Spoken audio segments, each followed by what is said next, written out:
Hello everyone, this is a part of the series where we are discussing the therapeutic maneuvers for the lateral canal involvement, either the anterior segment of the lateral canal involvement or the posterior segment of the lateral canal involvement. We have already discussed the Buffoni maneuver for the posterior segment lateral canal involvement. We have discussed the Appiani maneuver followed by Buffoni maneuver for the anterior half of the lateral canal or the cupulolisthesis of the lateral canal involvement.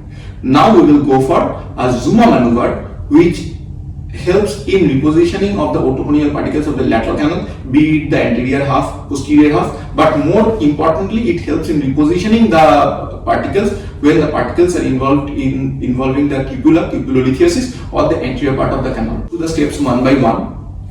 This maneuver can even be done if you are unable to identify which part of the canal is involved, because it solves the problem of the entire canal. So here we assume that Bhaskar is having a right horizontal canal involvement by the otoconial debris. Probably the anterior compartment of the canal is involved, and in this Zuma that I will be demonstrating is not a very classical one. This is what I have learned from Dorasala sir. Over the years I have been using this maneuver with very good results, and I hope you people will also be having good results with this maneuver. So the first step one is patient sitting in front of you with leg down, sitting straight. The second position, you can see I will hold the head of the patient by the neck and quickly bring him down to the bed. Now there will be thrusting movement of the head at least 5 to 10 times. These positions can be held for 1 to 3 minutes. Is rotating the head with nose up, bring your foot on the bed. Thank you. And this will be again a thrusting maneuver, a thrusting of the head, and this enables dislodgement of the otoconial debris from the cupula or from the anterior part of the canal and helps in bringing the debris to the posterior part of the canal.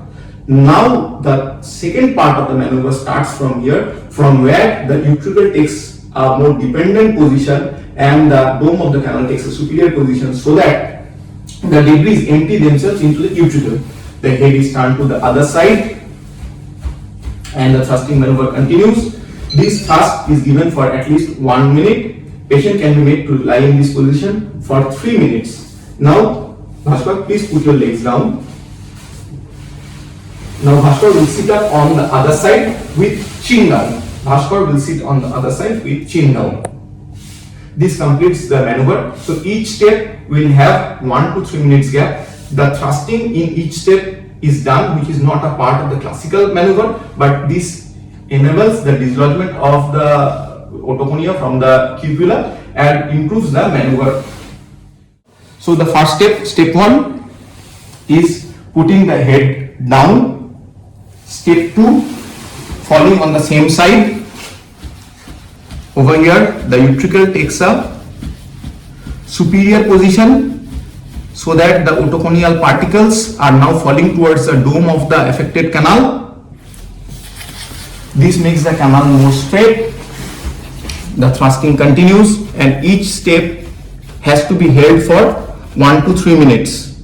Now the second part of the maneuver starts with the patient turning to the other side. Turn your body. Very good. Put your legs down. So this is the fourth step. Come to this side and see how the chin down position is maintained. This chin down position helps maintain the alignment of the gravity towards the utricle, with the last part of the horizontal canal being straight in line with gravity. Thank you so much.